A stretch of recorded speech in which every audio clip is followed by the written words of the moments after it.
তেলিয়ামুড়া পৌর পরিষদ এলাকার নাগরিকদের অন্যতম প্রধান সমস্যা পানীয় জলের। অটল জলধারা প্রকল্প চালু হওয়ার পর এই সমস্যা আরো বেড়েছে। তেলিয়ামুড়া পৌর পরিষদ এলাকায় ৬,০০০-এর উপর পরিবার রয়েছে। পৌর পরিষদ এলাকাতে রয়েছে 3টি ওভারহেড ট্যাঙ্ক। সুকান্তপল্লীতে খোয়াই নদীতে ইনটেক ওয়াল রয়েছে। সেখান থেকে পাইপ যোগে কামরাজ ময়দানে ওয়াটার ট্রিটমেন্ট প্ল্যান্টে জল পরিশোধিত হয়ে 3টি ওভারহেড ট্যাঙ্ক থেকে বাড়ি বাড়ি জল সরবরাহ করা হচ্ছে। সুকান্তপল্লীতে ইনটেক ওয়ালটিতে নদীতে বালুর প্রলেপ জমে যাওয়ার কারণে এবং চাকমাঘাটে খোয়াই ব্যারেজের থেকে জল আটকে দেওয়ার কারণে এই ইনটেক ওয়ালে জল জমতে পারে না, যার ফলে তেলিয়ামুড়ার পৌরবাসীদের ঘরে ঘরে জলের সমস্যা দিন দিন বেড়েই চলেছে। সকাল বিকাল দুবেলাতেই অপেক্ষায় থাকতে হয় কখন জল আসবে। জল আসলেও কতটুকু সময় থাকবে তারও কোনো গ্যারান্টি নেই। এই সমস্যা দীর্ঘ বছর ধরে তেলিয়ামুড়া পৌরবাসী ভোগ করে আসছে। তবে তেলিয়ামুড়া পৌর পরিষদবাসীদের এই সমস্যা অচিরেই সমাধান হতে চলেছে। 2018 সালে বিজেপি আসার পর তৎকালীন তেলিয়ামুড়া পৌর পরিষদ কর্তৃপক্ষ উদ্যোগ নেয় তেলিয়ামুড়াবাসীর এই প্রধান সমস্যাকে সমাধান করতে।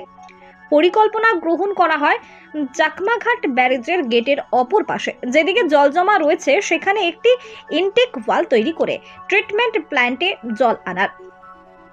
এর জন্য বরাদ্দ হয়েছে 5,51,00,000 টাকা। চাকমাঘাট ব্যারেজের পাশেই খোয়াই নদীতে বর্তমানে চলছে ইনটেক ওয়াল তৈরি করার কাজ। ইতিমধ্যে ইনটেক ওয়াল নির্মাণের কাজ প্রায় 70% হয়ে গেছে বলে জানান নির্মাণকারী সংস্থা। এর কাজ শেষ হলে শুরু হবে পাইপলাইন বিছানোর কাজ। এ ব্যাপারে তেলিয়ামুড়া বিধানসভার বিধায়িকা তথা রাজ্য বিধানসভার মুখ্য সচেতক কল্যাণী সাহা রায় বলেন, তেলিয়ামুড়া মোহরছড়া এলাকার ঠিকাদার বিশু রঞ্জন দাস এই কাজ করেছেন। তিনি আশা ব্যক্ত করেন এই বছরের মধ্যেই তেলিয়ামুড়া পৌরবাসীদের যে প্রধান সমস্যা পানীয় জলের তার সমাধান হবে। তেলিয়ামুড়া বাসিন্দাদের জন্য একটা ওয়াটার সাপ্লাই বনের ট্যাঙ্কি বসানো হয়েছে। তেলিয়ামুড়া পরিশোধিত জলটা কম এবং চাকমাঘাটের থেকে নদীর মিডল থেকে জলটা যাবে তেলিয়ামুড়া সাপ্লাই যুগে সাপ্লাই। তো তেলিয়ামুড়াতে একটা প্ল্যান্ট আছে, ওটাতে জল পাচ্ছে না ঠিক টাইমে। এই জন্য আমাদের এখানে চাকমাঘাটে এটা বসানো হয়েছে। চাকমাঘাট কোন জায়গাতে এটা? একদম পুরান বাজারে, চাকমাঘাট পুরান বাজারে, নদীর মাঝখানে। নদীর মাঝখানে। আচ্ছা, এটা হইলে কি সুবিধা হইব? এটা হইলে তো অনেক মানুষের তেলিয়ামুড়া বাসিন্দা সবাই জল পাবে, বাড়ি বাড়ি ওয়াটার সাপ্লাই পাবে সবাই। জল যদি তেলিয়ামুড়া নাও থাকে, এখানে জল থাকে, এখান থেকে জলটা যাবে। কয় বেলাতে পাইবে? তো তো দুবার, 2 টাইম জল পাবে। তেলিয়ামুড়া পৌর এলাকার নাকি? পৌর এলাকার। আচ্ছা, এই যে কাজ যদি কবে শুরু হয়েছে এবং কবে না শেষ হবে? এটা তো 2 মাস হয়ে গেছে, প্রায় 1 বছর লাগবে। 1 বছরের ভিতরে শেষ হয়ে যাবে। কে কাজটা করতেছে? তাইনের বাড়ি হলো মোড়চড়াতে বিশুচরণ বিশ্বাস, তাইনের নাম। উনি কাজ কত টাকার অ্যামাউন্ট কাজ করছে? এটা তো আমরা সঠিক বলতে পারবো না কত টাকার অ্যামাউন্ট, আমরা শুধু সাইড দেখি।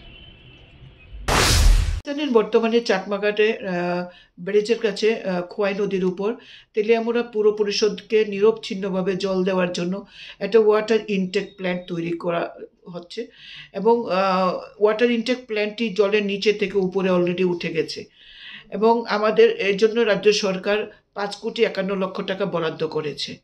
আমরা জানি, আমি বিগত 6 বছর যাবৎ দেখছি তেলিয়ামুড়া পৌর পরিষদ এলাকায় আমরা নিয়মিত জল দিতে পারছি না, কারণ বিগত সরকারের সময়ে যেখানে ওয়াটার প্ল্যান্টটি তৈরি করা হয়েছে সেই ওয়াটার প্ল্যান্টটি থেকে নদীর গতিমুখ পরিবর্তন হয়েছে। আমরা প্রতিনিয়ত ড্রজার দিয়ে বালু খুঁড়ে তারপর জল বার করে মানুষকে জল দেওয়ার চেষ্টা করছি। আমি তেলিয়ামুড়া পৌর পরিষদ এলাকার সমস্ত নাগরিকদের কাছে অনুরোধ করব, আমাদের আর 1 বছর সময় দিন ম্যাক্সিমাম। তার মধ্যেই আমাদের ওয়াটার ইনপ্ল্যান্টের কাজ শেষ হয়ে আমরা প্রতি ঘরে পাইপলাইনের মাধ্যমে নতুন করে পাইপলাইন সংযোগ করে 2 বেলা জল দেওয়ার ব্যবস্থা করছি। কারণ চাকমাঘাট ব্যারেজে সব সময় জল থাকে, বর্ষা খরা সব সময় এই জায়গাতে জল থাকে।